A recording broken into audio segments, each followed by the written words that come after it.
Hey everyone, welcome back to AskReddit Reads. Today's topic is teachers who regularly get invited to high school reunions. What's the craziest change you've seen through the years? Let's get into it. Not a teacher, but interesting nonetheless. The valedictorian of my graduating class lost his full ride to State College after 2 quarters because of drinking and drugs. He grew up in a protected and very strict household. Once he left and got exposed to the temptations of life, he didn't know how to handle it. Last I heard, he's working odd jobs and is bumming around our hometown. Also not a teacher, but I have been out of high school, all-girls school, for 6 years. At our 5-year reunion, I caught up with a girl who was severely bullied in high school. She fell off a horse in grade 8 while riding competitive and legit snapped her spine, and was in a very intense back brace for her entire high school career. And my god, the other girls were so nasty to her. She would get made fun of for her appearance, and there was an incident where people filmed her in class without her knowledge and then edited the video to have all these sexual innuendos about her back brace, and it was posted on Facebook. Our principal was also a horrible woman who, when the video got reported to the principal somehow blamed this girl instead of penalizing the bully. She ended up having to stay back a year because her disability was so bad, and she couldn't complete her schoolwork and was unable to graduate. She was incredibly religious as well, and the other girls used to make weird Christian incest jokes about her mom having to bathe her because she couldn't bathe herself due to the back brace. Anyway, she's now doing some fancy medical degree in the UK and is pain-free and out of the back brace. She looks amazing and rigorously kicks ass at the gym every day to physically rehabilitate her body. The best part of the story is that she has absolutely no ill will to the girls who bullied her. It upset her at the time, but she didn't let it scar her. She knew that her bullies were obviously insecure and dealing with some inner demons if they went out of their way to ruin her life. She felt bad for them more than anything. I run into her at the gym all the time, and it's so nice to see her so confident and thriving. I sat beside this girl, Joni, in grade 8. She was so smart and really pretty. She would always finish the year with like a 95 average, even as high as 98 in some subjects. I was a hooligan, that's why I get seated next to her. She would help me with stuff, always letting me copy her homework or peek at tests. There's no way I would have passed without her. The teacher would always say, "You'll never get anywhere if you just copy Joni all the time." She works the drive-thru at A&W now. Has a herd of children with some sleazy looking dude who's always in and out of jail. Breaks my heart when I see her. So much potential to end up flipping burgers. I always wonder where it went wrong for her. Not a teacher, but a girl I used to be interested in since elementary school. We were really close friends. I'd even worked for her dad when I was a kid, stuffing envelopes for him to send out to his clients, just basic stuff that he offered us 10 cents per envelope to be a nice guy. In high school, we drifted a little bit apart, and she started dating another friend of mine, who shortly after noped out of the relationship because she wanted him to make her pregnant. Fast forward a couple years after graduation, she did have children, who she then suffocated when they were 3 years old and 22 months old, sentenced to over 40 years in jail. She was smart, pretty, and charming, and now she might never be able to see the outside world again. Needless to say, she didn't make it to the 10-year reunion. The dumbass that graduated my year of 2001 tried to organize our 10-year reunion in 2010. Class of 2001 represent. My wife and I skipped our 10-year because I was literally at a pizza party with an open bar and daycare. I'm not flying back for that. After the reunion, there was a big meltdown on the class Facebook page about how everybody was still in the same cliques as teenagers. None of the actually awesome people showed up. Maybe the 20-year will be better. Not a teacher, but I went to my 10-year reunion. Back in high school, we had a kid who has Asperger's and was a little weird. He was, however, amazing at the yo-yo, having picked up one during middle school when he had that yo-yo trick assembly.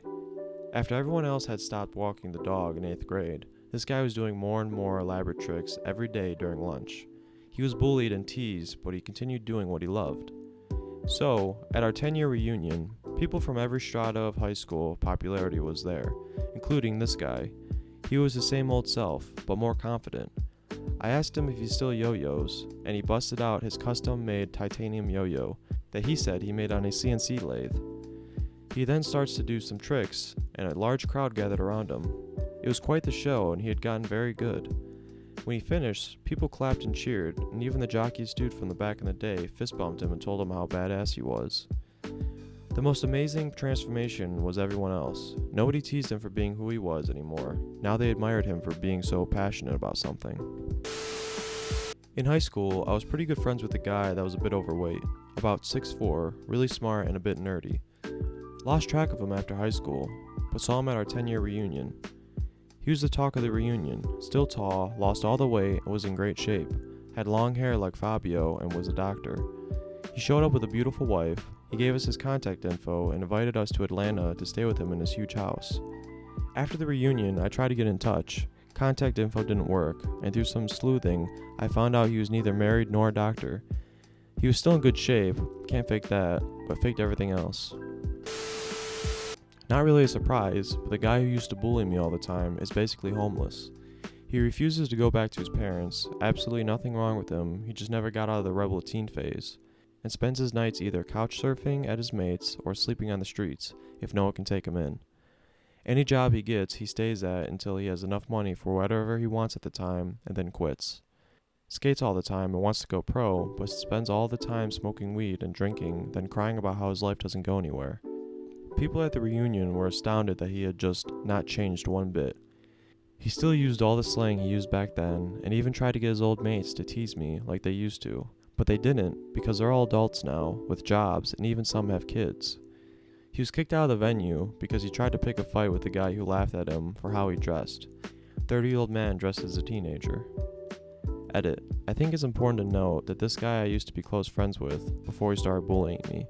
I know his parents weren't horrible because I saw his home life firsthand, and he'd lash out at them at simple things, and treat them like crap. The worst I can say about them is that they were pushovers when it came to punishing him. I have a few. One guy was the star pupil. Smart, handsome, athletic, everything. Dated the head cheerleader. Some Hallmark movie shit. They leave to go off to college, and nobody thinks it'll go wrong. Come 10 years later, she divorced him, was given the house his late grandfather built in the divorce, and lived with her new lover while he was in a hotel. 10-year reunion happens, he's deathly skinny and depressed. Sees the school, remembers the memories he had, goes home after reunion and kills himself, leaving behind 2 little girls. His ex got chased out of the community last year, death threats against her and her lover. She's trying to get in contact with people now because the lover took her money and fled back to the Philippines, and she's homeless now.